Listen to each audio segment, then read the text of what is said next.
రాము, కూర్చో.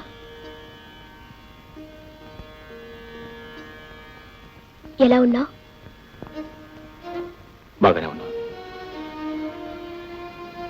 నువ్వెలా ఉన్నావు అని అడగవే. నువ్వెలా ఉన్నావో తెలుసుకో. ఏమని అడగను? నిన్ననే తెలిసింది. ఏమని? నువ్వు వచ్చావని. నేనే డాడీతో చెప్పొద్దన్నాను. ఎందుకని? ఇంకా చాలా రోజులుంటానని. నువ్వు చాలా మంచి పని చేశావు. రైలు వెళ్ళిపోయాక ప్లాట్ఫామ్ ఎదుగు రావడమా? ఆ తర్వాత ఇంకో రైలైనా వస్తుందిగా. ఆ వచ్చే రైలు అనుకున్న స్టేషన్కే చేరుతుందని గ్యారెంటీ ఏమిటి? మనసే మార్గం చూపిస్తుంది, చేరాల్సిన చోటుకు చేరుస్తుంది. మనసా? రాము, మనిషికి మనసు ఒకటే చాలదు, ధైర్యం కావాలి. నేను నీకు మనసిచ్చాను, నువ్వు నాకు మనసిచ్చావు. నా మనసే నీది అని చెప్పడానికి నీకు ధైర్యం లేదు, నాకు ధైర్యం చాలలేదు. చూసావా మనమెంత పిరికి వాళ్ళమో. ప్రేమికులు పిరికి వాళ్ళు కాకూడదు రాము. పిరికి వాళ్ళు సుఖపడలేరు. లే స్వప్న, ఇప్పుడు ధైర్యంగా చెప్తున్నాను, నిన్ను పెళ్లి చేసుకోవడానికి నిర్ణయించుకున్నాను. కానీ నేను నా నిర్ణయాన్ని మార్చుకున్నాను. ఏమని? తిరిగి ఆయన దగ్గరికే వెళ్ళిపోదాం. స్వప్న. అవును రాము, జీవితం చాలా చిన్నది, కానీ చాలా విలువైనది. పంతాలు పట్టుదలలతో దాన్ని పాడు చేసుకోవటం నాకు ఇష్టం లేదు. అంటే? ఆలోచిస్తే కొత్తగా ఆయన చేసిన తప్పు మాత్రం ఏముంది? ఎందరో మగవాళ్ళు చేసినట్టే ఆయన చేశారు. పెళ్లి చేసుకుని ఒక పిల్ల గొంతు కోసి డబ్బు కోసం తిరిగి నీ గొంతు కోయడం తప్పు కాదు. భర్త భార్యను వదిలేసిన, భార్య భర్తను వదిలేసిన, తిరిగి తిరిగి ఆ భార్య చేరాల్సింది భర్త కాళ్ళ దగ్గరికి రాము. స్వప్న, నువ్వేనా ఈ మాట అంటున్నది? అవును రాము. ఏ? స్వప్న, ఆడది మగవాడికి బానిస కాదు, మగవాడి చేతిలో కీలుబొమ్మ కాదు, మగవాడి కాలి కింద చెప్పు కాదు. ఆడదానికి వ్యక్తిత్వం ఉండాలి కావాలని నొక్కి నొక్కి చెప్పేదానివి. ఆ రోజులు మర్చిపోయావు. అవి జీవితం తెలియని రోజులు, ఇవి అనుభవం పాఠాలు చెప్తున్న రోజులు. నా ఉపన్యాసం తెగతప్పుడు చేసింది, నా ఆవేశం తాళి విసిరి కొట్టింది, నా ఆదర్శం విడాకులు తెచ్చింది. అన్నీ కలిసి మొగుణ్ణి వదిలేసిన ఆడదిగా కూర్చోబెట్టింది. నలుగురిలోనూ నేను అలా పిలువబడ్డం నాకు ఇష్టం లేదు. అందుకే తిరిగి వెళ్ళిపోవాలని నిర్ణయించుకున్నాను. ఇప్పుడు నీకు పాతకాల పాడడానికి తేడా లేదు స్వప్న. కాలం ఏదైనా ఆడదాడదేగా. అంటే భర్త తిట్టినా కొట్టినా ఇంటి నుంచి బయటికి గెంటేసినా ఆనాటి ఆడదానిలాగానే ఈనాడు పడి ఉండాలంటావా? అలా ఉండకపోతే ఈ సంఘంలో బ్రతకలేదు. అలా బ్రతికే బ్రతుకు ఒక బ్రతికేనా? అది ఆడదానికి శాపం కాదు, అది కావాలని మీరు కోరి తెచ్చుకుంటున్నా కర్మ. దానికి మీరు ఏ పేరైనా పెట్టండి, నా నిర్ణయం నిర్ణయమే. స్వప్న, ఆడదానికి నువ్వు కొత్త నిర్వచనం చెప్తావు అనుకున్నాను, కానీ నువ్వు ఆ పాత చింతకాయల్లోనే కలిసిపోయావు. నీకు మా అమ్మకు తేడా ఏమిటి? ఎన్ని దారుణాలు చేసినా, ఎంత రాక్షసుల్లా ప్రవర్తించినా నా భర్తే నా దైవం, ఆయన పాదాల చింతనే నా దేవాలయం, ఆయన పాదధూళే నా పసుపు కుంకుమలు అనే ఆతరం ఆడదానికి నీకు తేడా ఏమిటి? అతని మోసానికి బలైపోవటానికైనా నీ చదువు, అతని దుర్మార్గాన్ని క్షమించడమేనా నీ సంస్కారం, పతికాల దగ్గరే సతి బతుకని చెప్పడమేనా నీ ఆదర్శం? స్వప్న, ప్రేమికులు కాదు పిరికివాళ్ళు మీరు, మీ ఆడవాళ్ళు. మీరు ఇతరుల గురించి కథలు చెప్తారు, హరికథలు వినిపిస్తారు, కానీ మీ దాకా వచ్చేసరికి పిరికి పందల్లా పారిపోతారు. మీలో ఈ పిరికితనం, ఈ దౌర్బల్యం పోనంత వరకు ఎన్ని తరాలు మారినా, ఎన్ని చరిత్రలు జరిగినా మీరు మారరు. మీరు మారనంత వరకు అలాంటి మగవాళ్ల కాళ్ళ కింద పువ్వుల్లా నలిగి కన్నీళ్లు కారుస్తూనే ఉంటారు. గాజులు తొడిగించుకున్నామన్న పేరు సార్థకం చేసుకుంటూనే ఉంటారు. మిమ్మల్ని ఎవరు ఎవరు ఎవరు మార్చలేరు. మీ కర్మ అంతే.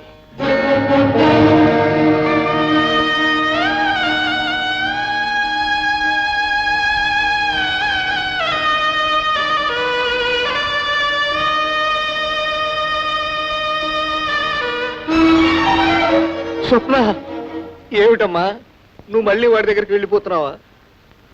ఇదంతా నిజమా అమ్మా? చెప్పమ్మా, చెప్పు. నేను బ్రతికుండగా ఇది జరగడానికి వీల్లేదు. నిజం చెప్పమ్మా. లేదు డాడీ, నేను వెళ్ళను. మరెందుకమ్మా అతనితో అలా మాట్లాడావు?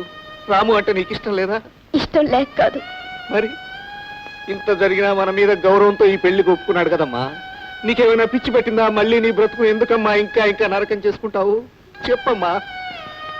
లేదు డాడీ, నేను రాముని చేసుకుంటే రాము కోసం బ్రతికే ఇంకొక అమ్మాయి చచ్చిపోతుంది. స్వప్న. అవును డాడీ, రాము పెళ్లి చేసుకుంటానని ఇంకొక అమ్మాయికి మాటిచ్చాడు. అతను నిన్ను ప్రేమించాడు కదమ్మా. ఏమిటి డాడీ, ప్రేమంటే బండరాయి అనుకున్నావా? ఎప్పుడూ అలాగే ఉండటానికి, అక్కడే ఉండటానికి. దానికి ప్రాణం ఉంటుంది డాడీ, దానికి చావు బ్రతుకు ఉంటుంది. నేను పెళ్లి చేసుకోగానే అతనికి నా మీద ఉన్న ప్రేమ చచ్చిపోయింది. అమ్మా, మనం చేసిన సహాయానికి నీ మాట కాదనలేక సరేనన్నాడు. అయినా పర్వాలేదు, ఈ పెళ్లి చేసేస్తాను. డాడీ, మీకు ఒక పక్క భర్తను వదిలేసి వచ్చిన ఒక కూతురు, మరో పక్క పెళ్లి రోజునే భర్త చనిపోయి మతి స్థిరం తప్పి రాము ద్వారా మళ్ళీ మనిషి అని ఇంకో కూతురు ఉంటే రాముకి ఎవరినిచ్చి పెళ్లి చేస్తారు? చెప్పండి డాడీ. ఇద్దరు మీ కూతుర్లని కూడా చెప్పండి డాడీ, నిజం చెప్పండి. ఆ అమ్మాయికి ఇచ్చి పెళ్లి చేస్తాను. నేను మీ కూతుర్ని, అందుకే అందుకే ఆ పని చేశాను. అమ్మా.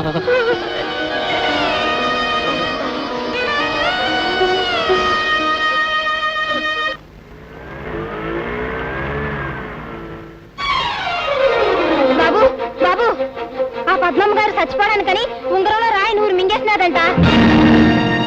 మీ అమ్మగారు వాళ్ళు కలిసి హాస్పిటల్ తీసుకున్నారు బాబు.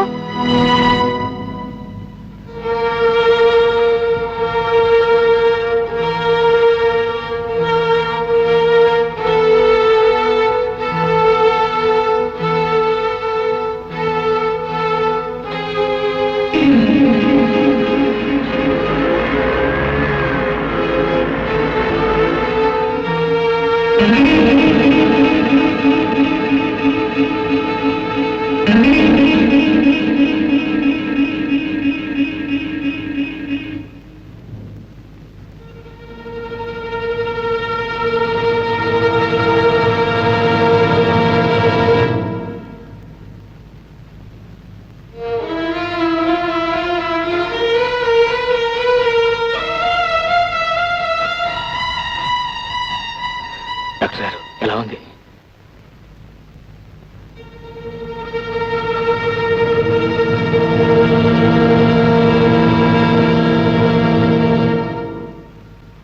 డైమండ్ మింగితే ఇంత ప్రమాదం జరిగేది కాదు.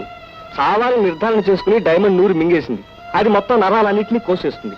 రక్తం అంతా పొల్యూట్ అయిపోయింది.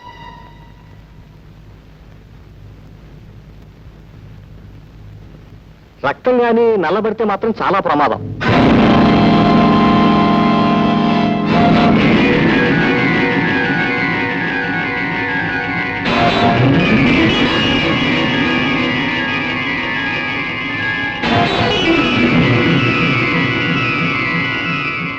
What happen?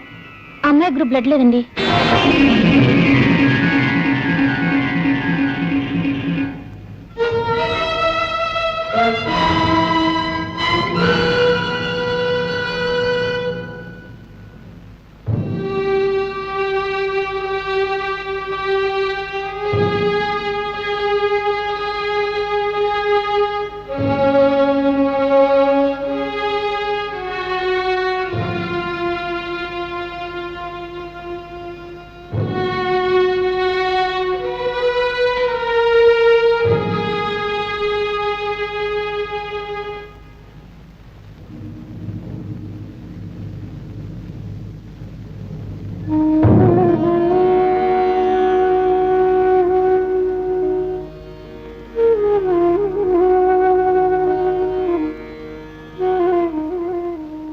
She's all right.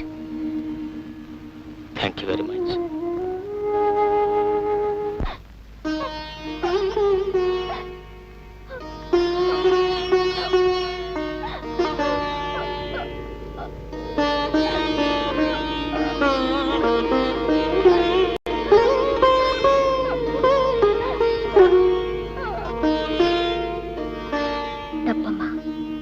మనం ఆడవాళ్ళమే కానీ పిరికి వాళ్ళం కాదు. ఏదైనా సమస్య వస్తే ఎదురు నిలబడాలే కానీ పారిపోకూడదు. చూడమ్మా, దేవుణ్ణి కొందరు పూజిస్తారు, మరికొందరు ప్రేమిస్తారు, ఇంకొందరు ఆరాధిస్తారు. ప్రేమించేవాళ్ళు ఆరాటపడతారు అంతే. కానీ ఆరాధించేవాళ్ళు అవసరమైతే ప్రాణాలు కూడా ఇస్తారు. అందుకే ప్రేమించే వాళ్ళకంటే ఆరాధించే వాళ్ళకే ఎక్కువ హక్కు ఉంటుంది. రాము నీవాడే. నీ మనసులో ఏ ఆలోచన లేకుండా ఆనందంగా ఉండు. మళ్ళీ మీ పెళ్లి నాటికి వచ్చి కలుస్తాను.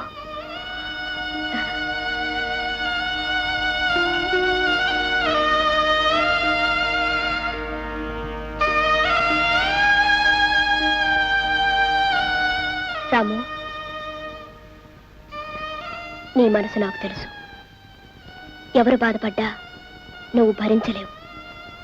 అలానే ఉన్న ఒక్క మనసుని అందరికీ ఇవ్వలేవుగా. ఇప్పుడు నువ్వు ఇచ్చింది, ఇవ్వవలసింది పద్మకి. నా గురించి నువ్వేం ఆలోచించద్దు. నాకు కూడా ఒక దారి దొరికిందిగా. సిస్టర్,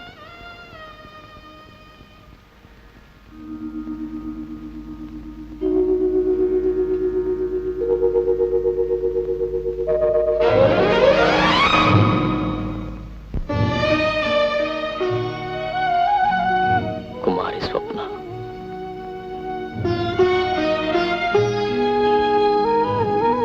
శ్రీమతి అనిపించుకునే అవకాశం అందరికీ ఉంటుంది.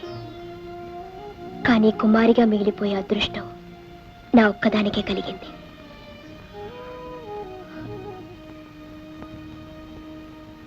వస్తాను.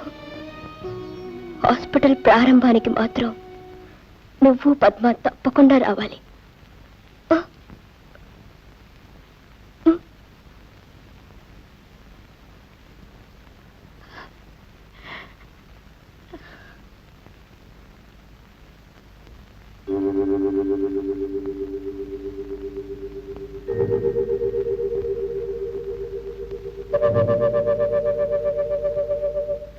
మందారం పోయించి మంచి మొగునిస్తుంది, గన్నేరు పోయించి కలవాణిస్తుంది.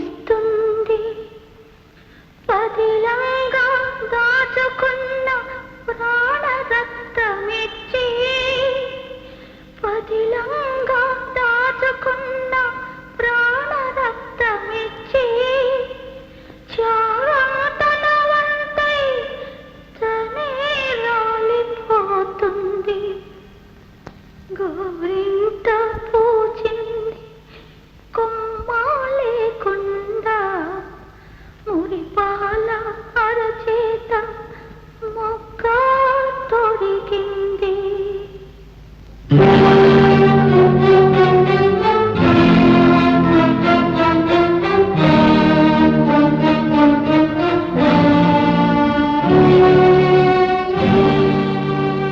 బాక్సింగ్ అంటే చేతికి గ్లోవ్ వేసుకుని మూతి మీద గుద్దేసుకుంటారు. అదే అంటే అప్పుడు నువ్వు బాక్సర్ కదా? ఇప్పుడు కూడా కాదు.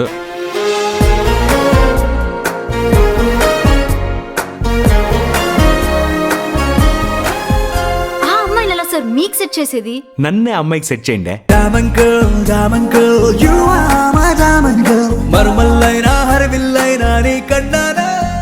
రోజు సాయంత్రం వాల్తేర్ క్లబ్ లో ప్రాక్టీస్ చేస్తుంది.